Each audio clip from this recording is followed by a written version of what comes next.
Hello and welcome to theDime with Skye D. Do you trust me? Because I'm telling you, this is my best show ever.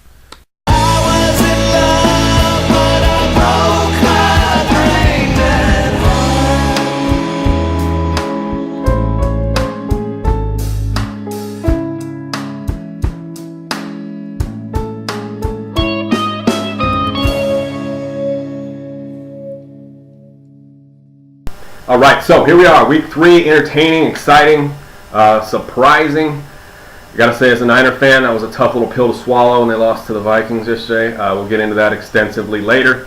I'm gonna go ahead and start right off this week though with winners and losers. Teams are looking fabulous at 3-0. Can't overlook the Jets here. I mean, they have taken care of all 3 games like it was no big deal. They beat a hungry Tennessee team who needed a win desperately and did not get it. Jets looking good at 3-0. The Broncos. How are the Broncos 3-0? I haven't even really watched their games this year. I've just looked at the standings today. They're 3-0. Props to them. I'll be watching them a lot more closely. The Giants are a tough team. I mean, there's just no two ways about that. I, for some reason, had the Buccaneers beating the Giants in Tampa Bay. I mean, I thought they would at least give them a game. The Buccaneers lose 24-0 at home there. Yeah, thanks anyway, Bucks. Baltimore, who will henceforth be referred to as B-More here. How's nobody thought of calling Baltimore B-More, by the way? But anyways, they are 3-0, came to the West Coast and beat a tough San Diego team last week and dispatched of a lowly Browns team this week. They're looking great for the playoffs. New Orleans Saints went into Buffalo, took care of business again. They're looking fabulous at 3-0. The Vikings, it was a good fought victory, 3-0. And then, of course, you got Indianapolis. No real surprise there. Peyton Manning is obviously still at the apex of his career, and they are taking care of business one game after another. All right, so to go on to losers now here, teams that are just in an awful spot and almost, we'll see a next year type of thing. I'll start off with 2 teams that are 1-2 and completely out of it, I believe, and that is the Redskins with Jason Campbell at quarterback. I mean, that is nobody's quarterback there, let's be real. And another team holding on to an awful quarterback, unfortunately, is the Oakland Raiders, Jamarcus Russell. I realize Jamarcus Russell could throw the ball out of the stadium, but he can't throw it to a guy 10 yards away. And he got 1 passing yard in the second half of yesterday's game. And even though those teams did eke out a victory in one of the first 3 games, I see them landing off about 4-12, just completely out of the running. Then go on to teams that are 0-3. I was afraid this was going to happen. Tennessee lost the game they absolutely had to win. They are 0-3. And yeah, then just a quick roundup. Miami, Tampa Bay, St. Louis, Cleveland. Thanks for playing. See you next year. So yeah, that's the story there. Some big-time winners and losers. With only a 16-week season, 3 weeks means so much. And after next week, we'll be a quarter of the way through the season. That's just insane. Anyways, what I did not enjoy was yesterday's Niners-Vikings. Last couple seconds there. That was tough. And that's the worst the Niners loss has hurt for me in quite some time. Primarily because I haven't had a vested interest in the Niners for quite some time. Yesterday's game sent me through a series of emotions. I put together this little video, and it can best explain.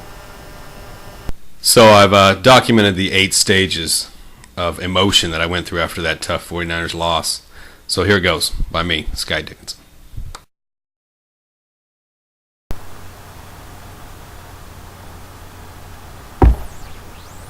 No, check it out. His foot was on the line. Once they get the HD TV and everything, they'll see that. They'll take that play away from the Vikings. Niners are going to win it. We'll be fine. They're going to go back and give the win to the Niners. 3-0, baby!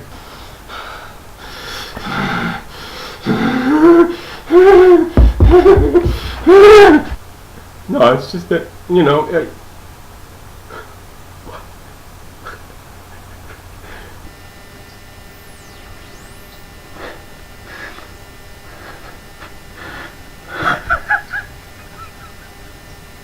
No, just why is it that when the Niners try to accomplish something, like the league just wants to take it away from them? And when the Niners celebrate, it's a penalty. And when the Vikings celebrate, it's a celebration. Here's the thing, though. Here's the thing. The Niners, I'm going to say right here and now, the Niners D doesn't allow a touchdown again this year. All right. We're 2-1. Take the emotion out of that game. Let's just look at this on paper. We're 2-1. We got a good team and a good coach, and we're going to be all right. Chin up. Okay, so hope you enjoyed that one. that game, I was hanging on the edge of my seat through most of the game. I thought there were some really bad calls by the refs both ways. And not only bad calls, I was watching the game very closely, and a couple times I saw refs, interact with Brett Favre, and it seemed like they were like getting a chance to talk to like their own personal Jesus type of thing. Like they were so in awe of him, they'd be like patting him on the back. Oh, one time his shoulder pads are coming out like this, and usually the lineman just come up and fix it real quick. Like a lineman's on his way to fix it, and the ref's like, "No, I got this." And he goes and he fixes his pads and stuff, and I just got to thinking, and I got to writing a poem. And this is for mature audiences only, I should warn you, and it's all meant to be a joke. But this is my Brett Favre poem. Check it out. I remember a Packers game several years ago where Brett Favre was a pimp and the refs were his hoes. This one ref high-fived him after a touchdown throw. I remember thinking to myself, oh, fuck, no. Refs shouldn't do things like that on fields of play. Of course, why should they let their job get in the way when they have a chance to touch Brett the Great? Oh my God, said the line judge, I think I might faint. So last weekend I'm watching the Vikings and Niners, and I certainly don't want to seem like a whiner, but at one point the head ref straightens Favre's uniform, treating the guy like some sacred unicorn. With amazement and admiration in his stare, I saw the ref ask him, "Can I touch you down there?" And Brett said, "Yeah, me and my country guys do it all the time." Or something like that, as long as it rhymed. But really, how can a ref admire while being fair? I've never seen an NBA ref comb Steve Nash's hair. It would bother me if a Major League Baseball umpire made A-Rod flex his biceps just so he could admire. I think they would both be fired very quick. So why should we let NFL refs suck Brett Favre's? Listen, I think I've made my point. Let me not get furious. Brett Favre simply makes NFL refs bi-curious.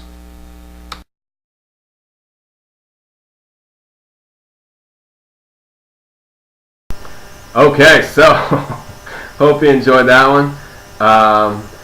Moving on, let's go ahead and get down to the picks that I made last week, Dick's Picks.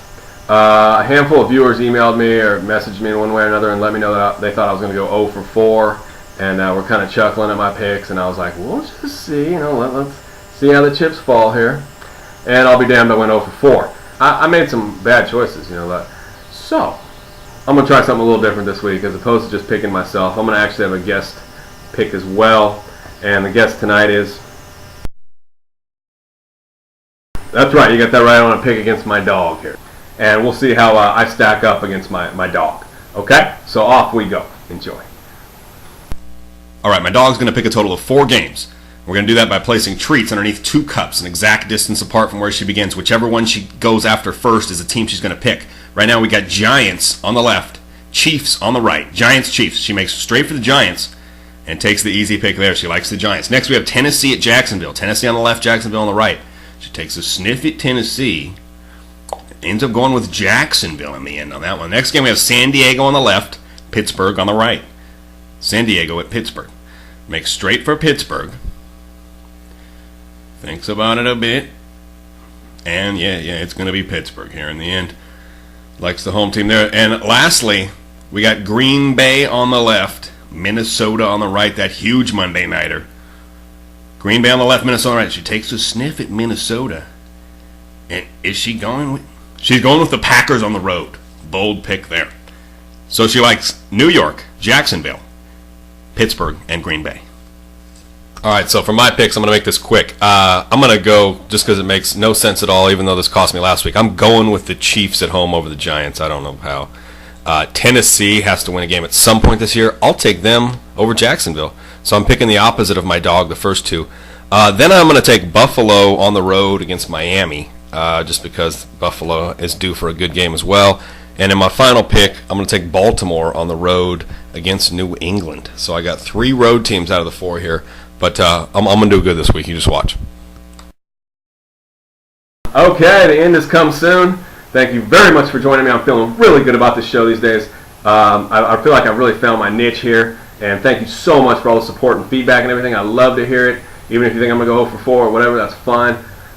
Please subscribe to me. Those views are building up pretty quick, and I'm getting a lot of feedback, but my subscribers are still pretty low. And I know it's because that takes time. You need to take 5 minutes and get yourself a YouTube account and then verify it through your email. It's all 100% free, and I'd appreciate it so much. So thanks a lot, you guys. Hope you enjoyed this one, and I will see you in one short week.